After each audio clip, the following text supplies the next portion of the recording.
আমার সাধের গোলাপ গাছটাকে বাঁচানোর শেষ চেষ্টা করছিলাম।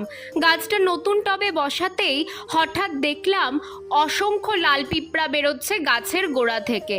এত কষ্ট হচ্ছিল দেখে যে বারবার মনে হচ্ছিল বৃথা এত চেষ্টা করছি, ও আর বাঁচবে না।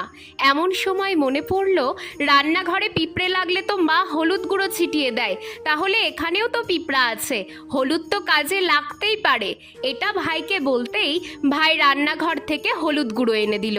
কাজে লাগবে কিনা জানি না, তবে গাছটাকে বাঁচাতে মায়ের এই ঘরোয়া টোটকাটাকেই ব্যবহার করলাম। আচ্ছা, তোমরা টবের মাটি থেকে পিঁপড়ে তাড়ানোর জন্য কি ব্যবহার করো আমাকে জানিও তো। আর এনাকে দেখো, আমাকে হলুদ গুঁড়ো ছেটাতে দেখে বলছে, মুমু আমিও এটা করব। দেখো না, হলুদ গুঁড়ো ছিটিয়ে বডি বিল্ডারের মতো এত বড় টবটাকে টেনে নিয়ে গিয়ে ছায়াতে রেখে দিল।